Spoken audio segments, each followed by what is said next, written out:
Good morning, everybody. Thank you for being here with us again on this Wednesday morning. It's a hot one today. We are getting to the end of the school year, so we appreciate you guys coming, but also that reminder that it is recorded. So if you need to leave or can't stay the full time, you always have access to that on our website. So today is our fifth and final Coffee Connect for the 21-22 school year, and we are wrapping up our competencies, so responsible decision making today. As a reminder who we are, in case you're new, we're just going to do quick introductions. I'm Emily Arkfeld. I cover Region 5, ESUs 13, 15, and 16 with previous background as a school social worker. Mackenzie or Jill? Yep. I'm Jill Gunther. I cover Regions 3 and 4, which is ESUs 1, 7, 8, and then 9, 10, 11, and 17. And my background is both speech language pathology and then special education leadership. So good morning, everybody. Hi, I'm Mackenzie Rydell, and I am the third SEBL Specialist, and I serve Regions 1 and 2, and so that includes ESUs 2, 3, 4, 5, and 6, along with LPS and OPS, and my background is school psychology. Thanks, ladies. So I think most of our people on here today have been on before, so this first part will be pretty quick again, as it's just kind of that overview and reminder, but we also don't want to spend, we'll get there in a second. So as a reminder, we like to do our welcoming inclusion activities. They are just a great way to kind of gauge the feel of the room. And then also our resource you can take back and use in staff meetings and use in your classrooms as well. So if you would, we have the QR code.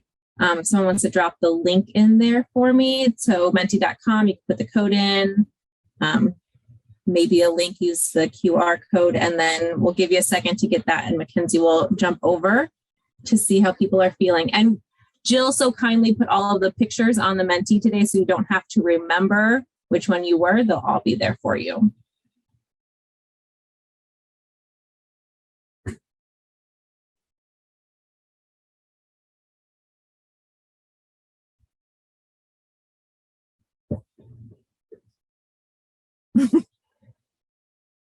I'm not sure what that face that cat is saying, but I definitely feel like that's a pretty accurate face for May 11th.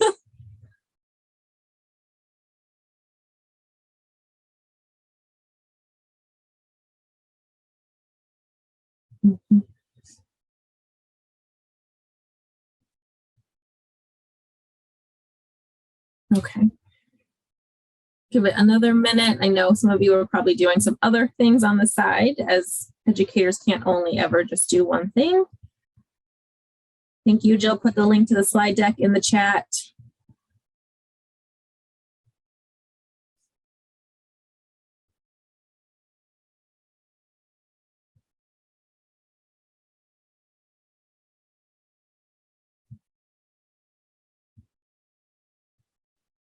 Okay. Thank you guys for participating, and always just we honor whatever you come in with in the morning on these. It is a stressful time trying to finish out the school year, and also a bit of that spring fever, knowing that the end is right around the corner. So thank you again for being willing to come and spend some time with us. Just a reminder, those housekeeping things, you've got that Padlet link. They have links to all of the other videos and resources we have shared in the previous ones. And then on the main Padlet, when you go to it this time, will be all of the responsible decision-making ones. So those will be up there for you. And I believe you can also access that from our website. So all of those things are on there with the videos and the links to slide decks and things. Okay, so a reminder that here in Nebraska, we combine social emotional learning with behavioral piece because we feel that they are, you cannot separate them. They are all intertwined and you can't have one without the other. So our definition that we have adopted is a systematic process of fostering social emotional skills among students and adults, reminding you to always include the adults in that in order to create those safe and supportive environments with positive behavioral outcomes for all. So we need to have that kind of foundation, those roots, to be able to see the positive behavioral outcomes that we hope to see in our students and our adults. Again, these to have these. And that reminder that we can't be working in silos. If we really want the best outcomes for our students, we need to be having conversations about all of these people and have all of these people at the table when we're deciding interventions and tiers and solutions and talking about how we can best support our students and our staff. Here is our web that we created just to kind of show what we know, that these competencies are a construct and they're not necessarily something hard and fast. So we wanted to give you guys those skills and what that can look like more specifically within those competencies. And today we're focusing on responsible decision making. And so really just the ability to make choices about our own behavior across diverse situations. So being able to make good choices at home and make good choices in the classroom and make good choices in public, with the ability to consider the ethical standards and safety concerns and evaluate the benefits and consequences for all of our actions for personal, social, and collective well-being. And then remember, just important to recognize that ethical piece too, as well, and what it means to make decisions that are personally and socially responsible. So here is our more specific web for responsible decision making, and then Jill will go through some of the activities that fit into these things, but making those responsible choices, analyzing information and facts, and problem solving, being able to prioritize and select alternative solutions, setting those boundaries, being okay saying no and knowing your limits, and evaluating those consequences, being able to identify pros and cons. It's a skill that all of us should really be able to do, and understanding kind of the long-term impact of our actions. So you guys can read through some of the other ones. Just wanted to highlight some of those for you. I'm going to pass it over to Jill. Thanks, Emily. So hopefully those webs are helpful for you guys. When thinking about the skills for each of our competencies, they just kind of help outline some of those different skills to help focus on for each of the competencies, and just kind of giving you guys some ideas as we're sharing some resources for each of those as well. So the important thing to remember with responsible decision making, you guys may have noticed if you've attended all of our previous Coffee Connects that these competencies are very much interconnected. They kind of build off of each other. And while they say that there's maybe not like a certain way to teach the competencies and they're not in any particular order, it does kind of seem that we really need that self-awareness. We really need that self-management. We really need to be able to know how to and have those relationships built, as well as that social awareness in order to be a responsible decision maker. And so this tied together slide really outlines that, just giving us that reminder and kind of giving some examples of how those competencies are tied together. And so when we're thinking about self-awareness, the example of being able to stand up to friends who are mistreating others, or being in touch with your own values, that's that self-awareness piece. And then being able to regulate those strong emotions, being able to know how to handle those and manage those, that's really that self-management. And then being able to really think about the feelings and how it's affecting others and being able to empathize is that social awareness piece. And then the resisting of peer pressure to join in is the relationship skills. So it really kind of gives a nice example of how all of those skills or all of those competencies are tied together.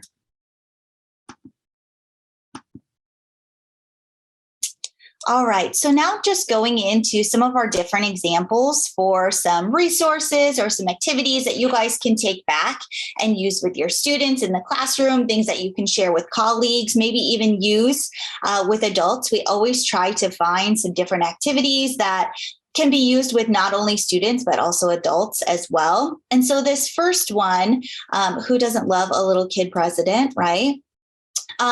So we had to look up the other day because we were curious to see how old he was. And he is now, I believe it was 18, right, ladies? which doesn't seem possible. But Mackenzie, would you play? I have not shared my sound. I don't know if you have, but would you play just that first minute just so we can see just a little snippet of the video, and then I'll talk about how we can use it.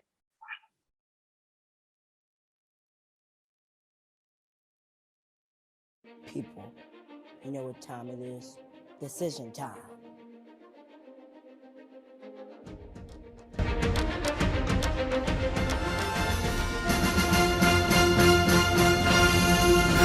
So, you got a decision to make. Don't worry. You make decisions all the time. Like what to eat, what to buy, what to wear, how to spend your time, who to spend your time with, what you're gonna say, how you're gonna say it, whether or not you put on the dinosaur costume and skate through town. Hey, it's an option, and I'm proud of it. Researchers found this. We make thousands of choices each day. Thousands of them. In fact, the more responsibilities that you have, the more choices you have to make. There's options all up in your face all the time. And on top of all this, with each choice comes a consequence. Every choice that you make leads to something good or not so good. Like that old saying, everything happens for a reason. Sometimes that reason is you ate a whole roll of Oreos in one sitting. If you excuse me, I gotta take a break. You can go ahead and stop. Okay, I'm back. Ugh, that was a bad decision. If you're watching this video, that means So he has, as you guys, I'm sure know, lots of fun videos that can be used for a variety of just different lessons, can be used as examples, can be used as things to refer back to. But this particular one just kind of goes through some different steps for evaluating consequences, kind of talks about choices and how all of the choices that we make can have, obviously different outcomes and different consequences. He talks about the 4 choices for making choices, going through impulsive and doing nothing, being a follower, and then being thoughtful. So definitely some great talking points where you can go through those different examples and talk about the different ways that we may evaluate the choices that we make and be thinking about the consequences that may come with those choices. So just a good resource that could be used, especially in the classroom. people, you know what time it is? This next one, so also an example for evaluating consequences. So pros and cons, also a good skill to be able to go through and be talking about what are some positives that can come from each of the different choices that we may have before us. What are some different, just maybe negative things or cons that could come from the choices that we have before us. And so this particular screenshot example is an example where there's 2 choices and evaluating the pros and cons of the 2 choices. The handout, I believe, has 3 choices. And so you could make your own. You could use something like this as a resource to be able to kind of teach about pros and cons for when we're looking at choices and consequences. And all of these linked resources, and then a few more are also in our Padlet. Kind of towards the end, we'll share that and a couple others as well. Setting healthy boundaries. So just thinking about boundaries, what boundaries means is another piece of that responsible decision making. Obviously, setting healthy boundaries is not only important for us as adults, but it's important for us to be able to teach our students about what a boundary is, how to practice setting those boundaries, how to have those conversations. And then also understanding that we have to respect the boundaries of others as well. That the boundaries that I may set for myself and the boundaries that Mackenzie might set for herself may be very different. And we have to communicate those boundaries and be understanding of those boundaries. And so just a few reminders, especially for students. So having and using those I statements, talking about tone of voice and body language when we're talking about setting boundaries or explaining what the boundaries are that we've set for ourselves. Talking about different types of boundaries, so physical, mental, emotional, time boundaries, material boundaries, things like that. And so those are all important pieces. We do have a handout there as well with different like categories of boundaries and some different examples within each of those categories. But just kind of throwing it out to you guys, thinking about us as educators, people that are working with both adults and with students. What are some boundaries that you guys set just as far as like a work-home life balance? What are some things that you need to do for yourself when you're thinking about setting boundaries? And you guys can certainly unmute to share some of those. If you feel comfortable, you can throw them in the chat, but we would love to know just what some examples are that you guys have. The thing that stuck out to me when I looked at this handout was in the relationships section. And that very first one, acknowledge different boundaries for different relationships, and that's okay. Even within teams that you work, different relationships within the same team mean different boundaries for different people. And I'm not sure if that's clear to everyone that it's okay to have different boundaries with different people, even within the same team or the same group, or even within your own family. I think that's a great point. Yeah. And one that definitely needs discussion for sure.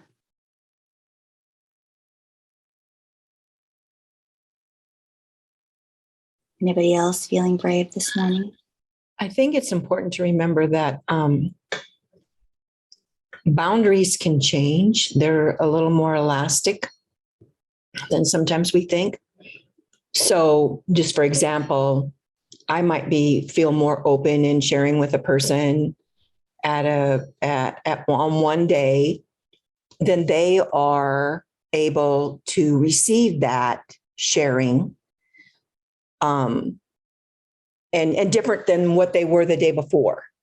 So as we deal with the different parts of our lives and the different things that come at us, it can cause our boundaries to shift. For sure. I think that's also a great point. It's important just to, especially for us as adults, to be thinking about those different things and be thinking about what boundaries we have for ourselves and how we're going to be true to those. And it really goes along with that identity piece too. We have to know what's important to us, what our values are when we're thinking about boundaries.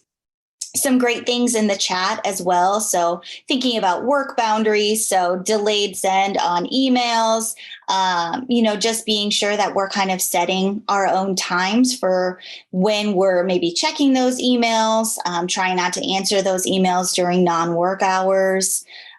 Yes, I think that's a great one as far as the just negativity piece. So just knowing how much you will take or listen to, right, before you just cut them off. I think that's a great point. Awesome ones.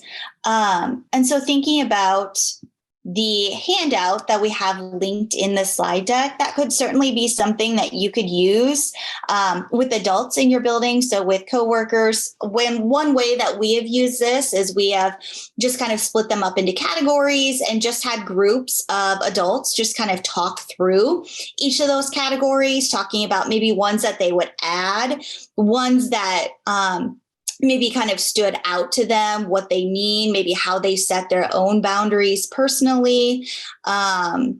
And it just brings up some good discussion and good things to think about.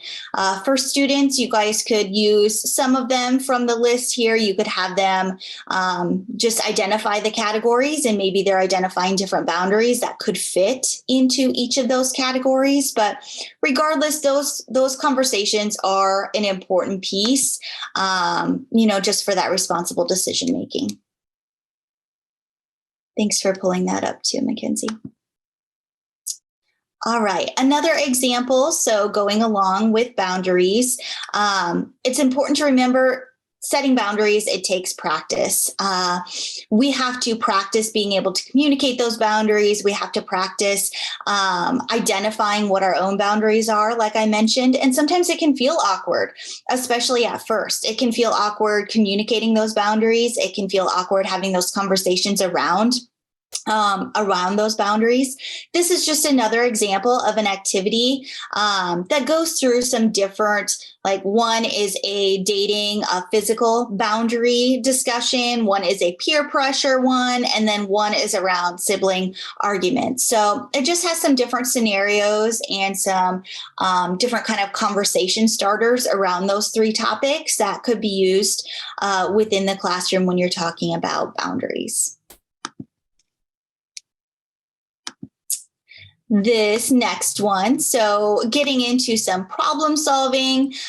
So the screenshot of the big problems, that is actually from Jill Kuzma. So we have that site linked on our Padlet, but if you have not looked at Jill Kuzma's website, she has an abundance of different resources, especially around problem solving.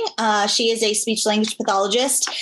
This particular one helps to identify like big, medium, and little problems, what that means, just kind of knowing the difference, as well as some different problem solving, just handouts that really analyze what the problem solving process looks like, what the steps are to problem solving, and kind of how to go through that process. The other one is from I'm Determined, which is a good day plan. And this handout could be used in a variety of different ways around problem solving as well. And so it was created so that students could identify what goes into a good day. What does my routine look like when I'm having a good day? Might work for adults too. I feel like I kind of need to fill one out. I've not had my coffee this morning. I'm not sure if it's a good day yet. That's just part of my routine.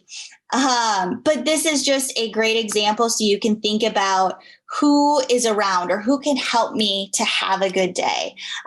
What typically happens during my routine? What are the steps to make it a good day?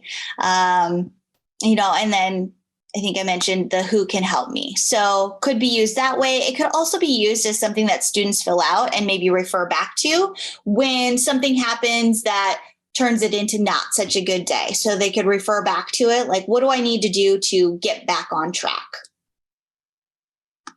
So the I'm Determined site is where that's from. And they have lots of great resources around problem solving as well.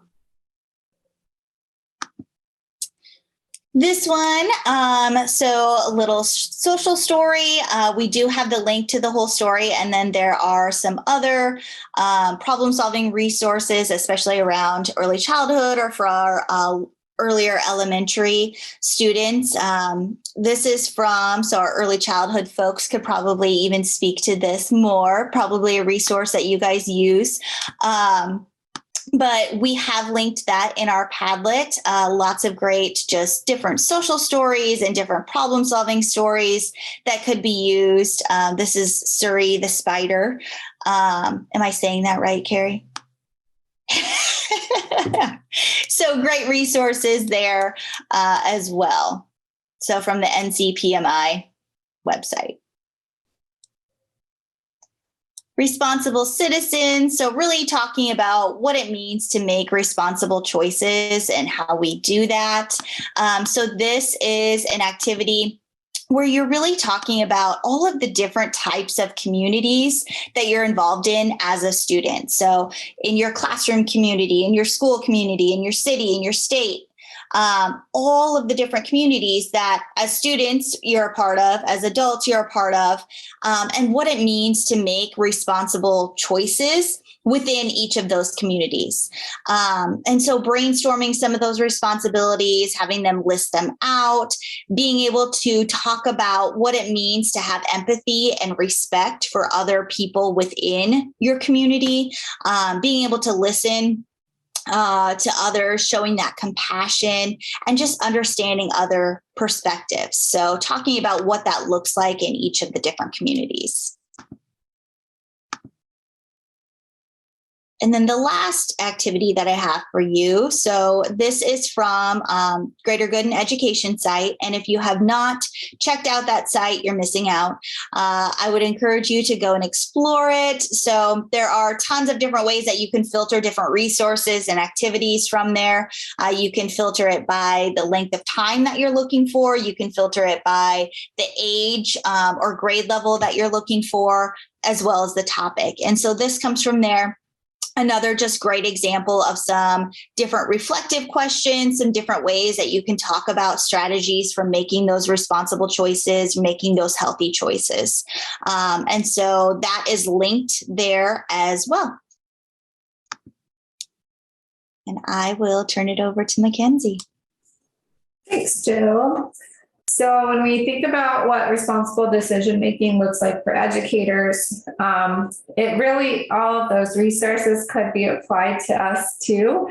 But as educators, we know we're models in the classroom. And so being able to model that for our students is important for us to show. But when we're able to identify our emotions and see how our actions might be linked to that, it's really like the intentionality, because we all make choices every day, just like the president said. So if we're being intentional about the choices that we're making and knowing the emotions that are behind those choices, that feeds into that competency of responsible decision making.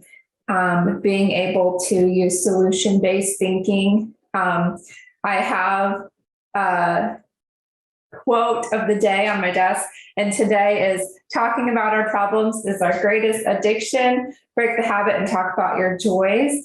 And so I think sometimes Kayla kind of mentioned it in the chat with the boundaries of negative, like the negativity talk, is that a lot of times we come together and we talk about the problems, or this kid is doing this and this, and it's kind of like a complaining session, but being able to like honor that in a moment, but then also be able to shift it to like, okay, this is happening, but what are we going to do about it? Or what are the action steps, or how can we make it better? So doing that a little more consciously, exploring the choices we make and the consequences of them, being able to reflect on how our past experiences and our lived experiences might change the way that we choose or react or respond to different situations. And then being able to evaluate our actions and set goals and see some outcomes. The SOAR analysis is a really good, it could be formal or informal process to go through. So S is for strengths, O is for opportunities. So like areas of growth, maybe some barriers. I just want to make sure I put some questions down. Okay, so opportunities, looking at barriers or some gaps that you might have or partnerships you could make. A stands for aspirations. So what are your goals? What is your vision? Where do you want to get to? And the R in the SOAR stands for results. So how are you going to track your progress, and what is that going to look like? And then again, the setting healthy boundaries as adults, especially as teachers with so much on our plates. It can be really hard, or teachers / I guess educators as well. We have so much on our plates, and it can be really hard to set those boundaries. But if we are being conscious about what boundaries are and what that means to us and what it means to others, it can help us make better decisions to make us healthier and show up better for our students and colleagues. Again, the self-assessments, we have a couple linked in the Padlet, what it looks like for all of the competencies. So you can use these assessments as a staff. You can use them with your students just to kind of gauge where everyone is at and where you might want to focus, what competencies you might want to focus on more. If you're looking at next year of what you want to target, you could use some self-assessment with data to see what you want to target. Responsible decision making at home. This is a home handout that we have. And so when talking with families, you can help encourage them to engage in responsible decision making by asking some questions and honoring some of the feelings, and talk through some of those actions. So some examples of questions could be, what are you doing? I wonder how you did that. What else could work? You could ask, like, what happened as a result of X, Y, or Z? And were you happy with that? Could you do something differently next time? And so there's a lot of different prompts you could ask. And then acknowledging that feelings are okay, but sometimes when we act on our feelings, and like jumping from feelings to acting and seeing where that barrier or where the difference is there. And then being able to teach the coping skills for those feelings, which kind of ties in, like Jill was saying earlier, to the other competencies. So that is all the content we have for today. Again, we have an exit ticket. We'd love if you filled that out. We are planning next year for the Coffee Connects. I did mention it in my email. I'll just skip over and then we can come back to discussion. So we do have some Coffee Connects coming up next school year, and we do take your feedback into consideration for what topics we're planning and how we want to approach it. And so we have one in July 20th. We're only doing one session that morning, so it'll be 8:30 to 9:30 Central Time. And we're going to focus on self-care and I guess just like setting yourself up for a successful school year moving forward.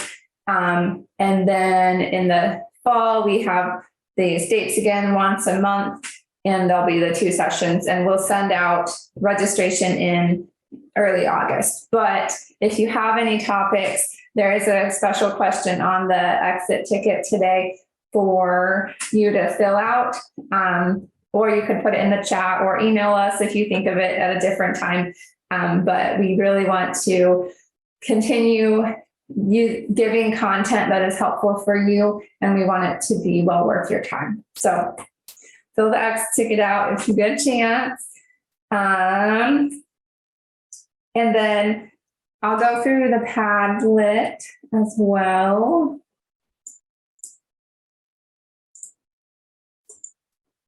So let's see, we have the responsible decision-making classroom activities section.